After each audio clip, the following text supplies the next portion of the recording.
They're lying all, I'm telling the truth. Let me give you an example. They lie all the time, and I have to tell you this because they confuse me. In our party, the All African People's Revolutionary Party, we have a Smash the FBI and the CIA campaign. We've had this since 1972. We initiated a program. We asked all the revolutionary movements in America to help us. All of them said no. We said later, we do it by ourselves. Nobody's isolated for the truth, never. So we've had this campaign. As part of this campaign, one other thing you must know, one law that all oppressed people must know, is that you can never make an analysis of the oppressed in any aspect of their lives and leave out the oppressor. If you do so, you blame the oppressed for their conditions. So you can make none. I laugh at the ignorance that I hear sometimes. You know, there ought to be a law against spreading ignorance. And there ought to be a crime for an oppressed person to spread ignorance among their people. You know, but I hear such ignorance on the radio in America since I've just been in the country. They talk about the problem of dope in the African community, you know. And if you talk about dope and you don't talk about the CIA, you don't know nothing. The CIA, the biggest dope pusher in the world. Biggest.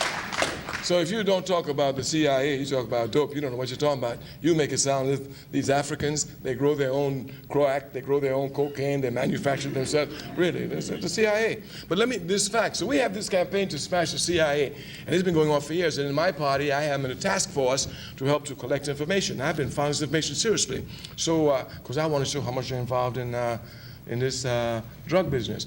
So the FBI made a press release, if my memory serves me correctly, about 16 months ago. And of course, it was sent to me immediately. I was in Africa, and it said, listen what the FBI said at their press conference, that on the problems of drugs, 1,500 small aircrafts come into America every day, drop off drugs, and return, and this is why they're having such a difficulty. Do you know how stupid I was? I started to get books about airplanes, small airplanes, radar installations to see how is it possible, what kind of plane. I really did. Look how stupid I am. I know they lie all the time. We have an exchange of information with some white left-wing groups that are doing the same work but still will not join our coalition, but we exchange information. They sent me information after 3 months of my getting this heavy work, you know, ready to catch them, where they documented that drugs enter America on domestic airline flights every day. Every day. Look how stupid I am. How come 1,500 planes enter Europe, Britain, France, Canada every day? Of course not. They come on the airline. So when you make analysis of an oppressed people, you must never leave out the oppressor. Never, especially an oppressed people. If you will look at the movement of the 1960s, you will see that the people, not only in the United States of America, but throughout the world, were in a heightened stage of mobilization. Of course, many people confuse mobilization with organization. That must not be done. When you mobilize, everybody fights against the same thing. When you organize, everybody fights for the same thing. But this is not the same thing. We highlight two examples here. During the independence struggle in Africa, all Africans wanted the foreigners out of Africa, all of them. Therefore, all Africans came to fight against them. Not all Africans wanted them out for the same reason. Some Africans wanted them out so they could take their place and continue oppressing other Africans. Revolutionary Africans wanted the foreigners out to destroy the system and create a system which allowed for no exploitation of one by the other. Even though they fought together against the same thing, they were not fighting for the same thing. As a matter of fact, depending upon the contradiction which exists, once you are fighting against the same thing, once that stops, you can now start fighting against each other. Consequently, one must not think that mobilization is organization. In the 1960s, we had mobilization. An example would be clear in the 1960s. I had the honor of serving the Student Nonviolent Coordinating Committee as chairperson for 1 year.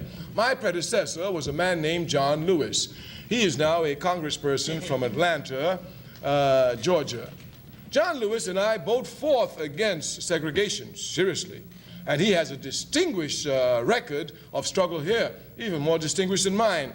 But before the walls of segregation came tumbling down, and we could see it first since we were fighting it up front, It was clear that we were not fighting for the same thing. Before the walls came tumbling down, he ran into the Democratic Party. I'm still out to destroy it because it's a racist and corrupt party, and it will be destroyed.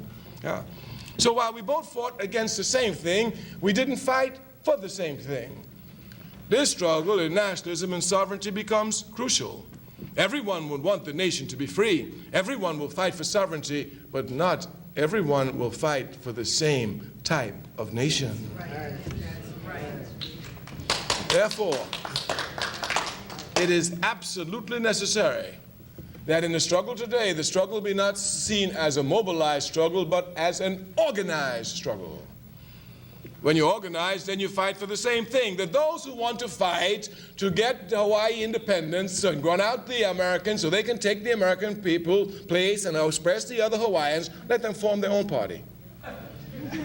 Those who want to get rid of Hawaiian statehood so that Hawaii can return to a communal values and bring them up in modern expression so that the welfare of all is the welfare of each is the concern of all, and to have communistic values, then they have to set up their own party.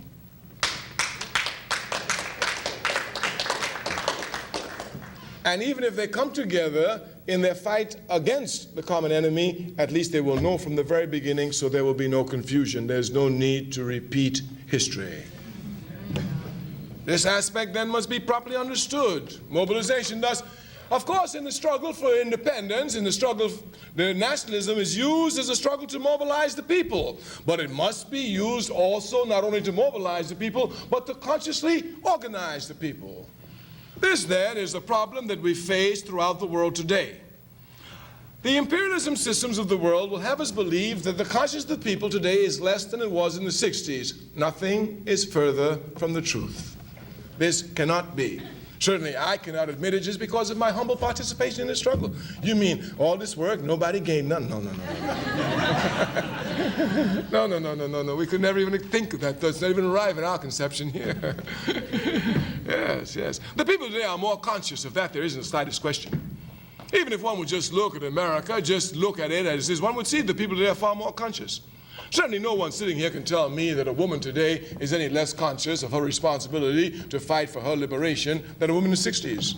On the contrary, women are more conscious today and will continue to become more conscious. In every aspect of life in America, the people have become more politically conscious, making political entities and political issues out of things like abortion, polarizing the entire nation, using politics and even violence to arrive at their objectives. Everywhere, the people are becoming more politicized, not less.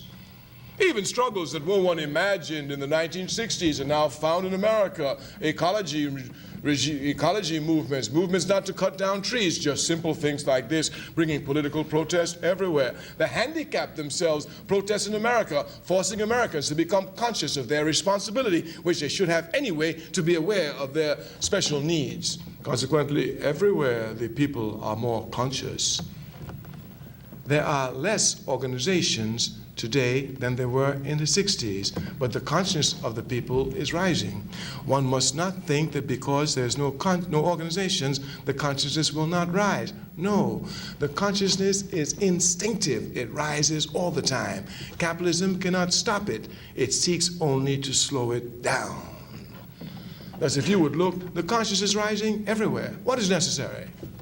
All that is necessary today is organization.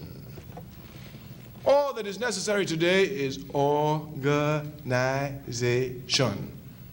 Let us give you an example. Looking again at the African Revolution, let us look at Los Angeles, where we've just been discussing briefly. In 1965, the Africans in Los Angeles rebelled. This rebellion was spontaneous. They didn't think about it, didn't discuss it, didn't plan it. Just based on the instinctive love of justice alone, there came a time when the police terrorized just one too many, and the people, instinctively aware of the love of justice, decided on the spur of the moment to rise up, and they did rise up. America had never seen such violence. They shocked America. They shocked themselves. Did we do that?